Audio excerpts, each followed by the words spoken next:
Hi everyone, it's Gavin here and welcome to the first in my series of PlayStation Vita videos. The idea of these videos are to show you the Vita, show you what I got at launch, and also to try and share some of the myths regarding the Vita, regarding things like account management, things like that. Now, this is the Vita stuff that I picked up. I actually got all this from shop2.net. That actually turned up the day before the release day. I got turned up yesterday, which was brilliant because Shop2's really good doing that. I'm going to give them a shout out because they are great. I've been ordering for years. They always got me stuff in before the day before launch.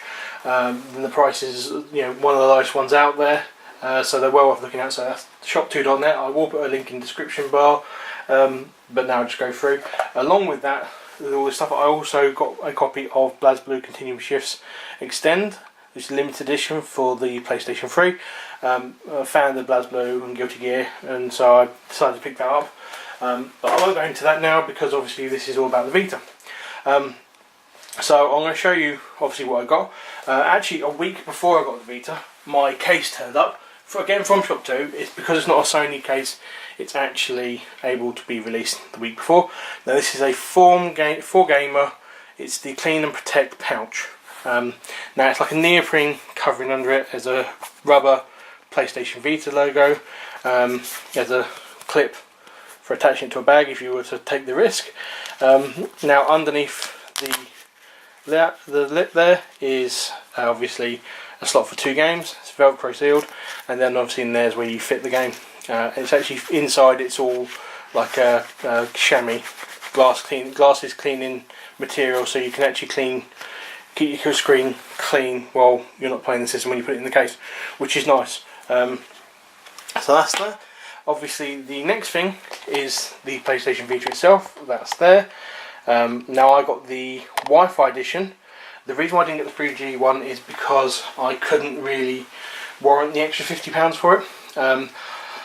I've got the Vita, I've got the Wi-Fi one, and the GPS would have been nice to have, but obviously near another location-based stuff uses Wi-Fi to try and create a location, and also the hotspot I can do with my phone, so therefore I didn't need data on the go and didn't want to sign up to another data plan or pay-as-you-go data plan. That box there is actually the PlayStation Vita pre-order box that a lot of the suppliers were doing. Obviously I got one for it, I'll go through that in a second.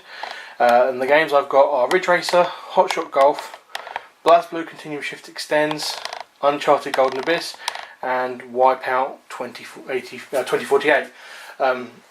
So that's that. I also got a 4GB PS Vita memory card. The reason why I got the 4GB card, I actually have an order out for a 32GB card from a provider in the UK who's getting them in from import, but it hasn't turned up yet. So I actually, again, it sounds like another reason to shop from Shop2. On the Monday, when I realised I hadn't received the 32GB card yet, I knew I needed a card, so I straight away went to Shop2, ordered a 4GB card, and it turned up on the Tuesday. That's another good reason to buy Shop2. They're very quick at processing stuff. So I'll just show you that. So there's the card there. It's very, very tiny, and I'll show you a comparison of the card against other types of card. Okay, here's the PlayStation Vita memory card and game card next to some other cards, just to give you an idea of size. And you can tell what it actually is. You can see here I've got a Nintendo 3DS card, and the PlayStation Vita card is actually quite smaller than the actual 3DS cartridges, and they're more on par with the size of the original PlayStation Portable's memory card, the Duo cards, which you can see here. The card next to the Vita card, this one here is the PlayStation memory card. As you can see, it's very similar in size to a micro SD card or an M2 card. They're not though, they're their own proprietary format. So don't think you can buy a micro SD card and stick it into your Vita. You can't. You have to have the Vita memory cards. So that's there. Next to that we've got the micro SD card, and then we have the mini SD card. Here is the UMD for the original PlayStation Portable SD card, and there is the PSP original memory card, which is the Sony Memory Stick Duo. So just to show you how much smaller the memory cards are on the new system. Okay, now we're going to look at the actual cases the games come in. As you can see, they're quite slim, quite small. They've obviously got a label on it. The front of the box gives you a requirement whether or not the game requires a memory card, and on the back of the box, as with all PlayStation games and PSP games, it will tell you certain requirements. For example, it tells you if the game requires an online pass, which if you buy the game new, you'll get a code with the game that will give you the online pass for free. If you buy the game second hand and it doesn't have an online pass, then you're looking at, I think the current price is £8 to play the game online. Games like Wipeout and Hot Shot are the two that I know have the online pass and require that. On there it tells you obviously requirements for the system, it tells you what features of the Vita it will use, like 6-axis, front and rear touch, cameras, dual sticks, stuff like that. It tells you if it does online play, and also a minimum requirement of memory storage. I find that this memory requirement seems to be a little bit short in some places, as they have released some big patches for games very recently. In fact, Ridge Racer came out day one with a 300 megabyte patch, which had to be written to the memory card, not to the game card. So that's that. Inside the case, again very sparse. As I said, there's the online pass leaflet. Obviously that just has a code in it if you type in. Now you don't get a manual with the Vita games. The actual manual is as part of the actual game. It's actually on the game to use. So you won't necessarily get something in here. With Hot Shots and Wipeout, you get the online pass. With Ridge Racer, you actually get two leaflets. One is for £8 discount off of Touch My Katamari, and the other one is for some exclusive DLC for the game that you have to go to the Namco Bandai website, which wasn't up when I last checked. So that's that. And here's a comparison of the PlayStation Vita game carts against some of the other typical things. So we've got a DVD case here, got a PlayStation 3 or Blu-ray case, got a Japanese DS case, a Japanese 3DS case, European DS case, and a European 3DS case and a European DS case, and then right there in the back you can just see is the Vita game. It's definitely a lot smaller than the other cases, a little bit taller than the DS case, but it's about a good, I can just tilt that up, it's about a centimetre taller than the DS cases, but it's about a good 2.5 centimetres shorter narrower on that, and also it's not as wide either on the things. So it's obviously quite a bit smaller. I'll even show you against the smaller one of the cases, which is the Japanese 3DS case. You can see that is actually wider than the Vita game, and there you can see it sticks over by about 2.5 centimetres, but the top, the Vita game, sticks up by about centimetres, just to show you how big the cases are. Okay, now we move on to the actual unboxing of the Vita. So here it is here. As I said, I've got the Wi-Fi model. It says on there that it will require a memory card for some stuff. On the back there, it details information about the Vita, and then you've got just labellings on there with serial numbers of the product. You open it up, there's normally tape over here. I found the tape was very loose and actually peeled off without any damage, but you get to open the box up, which you do there. Once you lift the box up, just move that so you can see it. You get this. You get the this pack here. Obviously it says "Welcome to the World of PlayStation." Now this quick start guide, which is a whole load of pages of how to get the Vita up and running, is the first thing you see. Now once you've removed that, you have this foam packing here, and underneath, inside the foam packing, you actually have the Vita, which I'll go to in a second. This bit here is just an advertisement panel. Underneath here though, you get this, which is your AR cards. Basically, if you want to play some of the AR games that they make available, there is a range of AR cards. There's 6 of them in total that you can have, and also a code to download. It's a bit weird, the code doesn't actually give you anything of value. What it does is it groups together 3 AR games that are available. Fireworks, there's a bungee jumping game, or cliff diving game, and the table football game.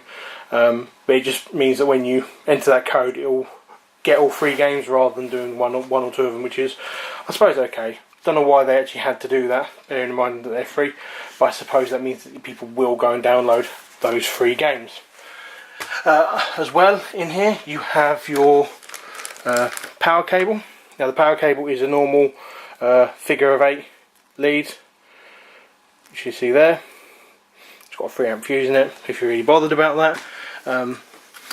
Then you have the charging block, which is here. Now the charging block is actually a USB power supply, but there's actually grooves in that gap there, which means that only the PlayStation Vita USB cable will fit in there. Obviously you plug your figure 8 in there, and then that will then charge your Vita. And of course, to do, obviously the other thing you need is this, which is the Vita's USB cable. Comes with a plastic cover wrap around it, so it's not spins free. I'll just remove that. As you can see, normal USB A to the PlayStation Vita's proprietary connection. As you can see there, actually on the here you can see the grooves taken out of the actual USB, and that's the only USB that will fit into there, unless you were to cut the grooves out on another device. So that's that. Okay, and here is the PlayStation Vita. As you can see, it's very, very shiny. It's reflecting everything off of the screen. On the front of it, you've got your 5-inch touchscreen, which is there. You've got PlayStation Vita and Sony branding logos. You've got the standard face buttons, so you've got the D-pad and the square, X, triangle, circle buttons. Select Start, PlayStation button. You've got speakers either side for stereo sound.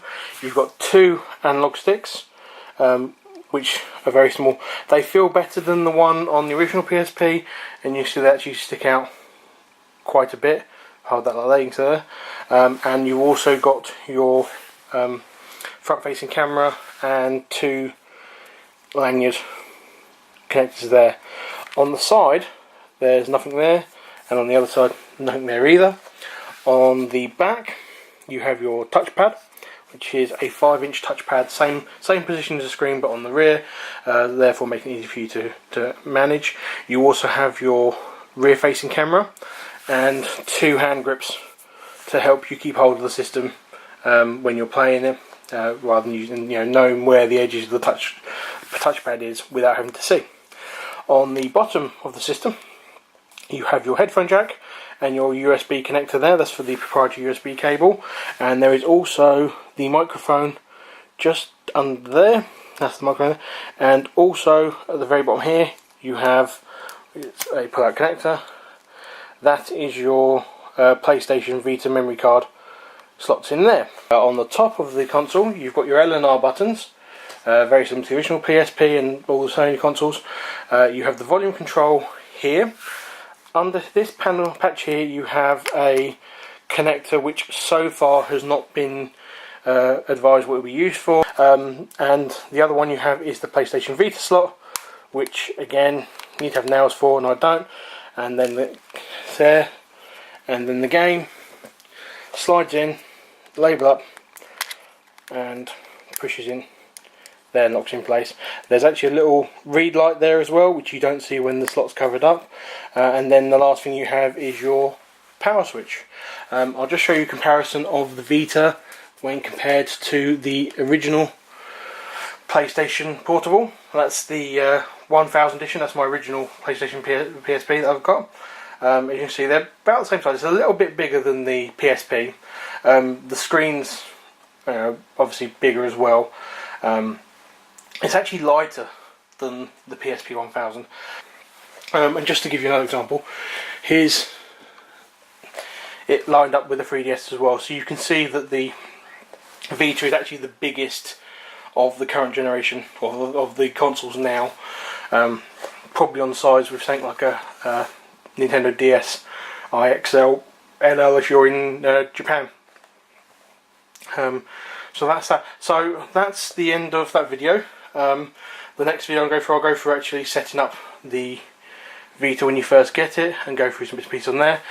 So I'll see you on the next video. See ya. Bye.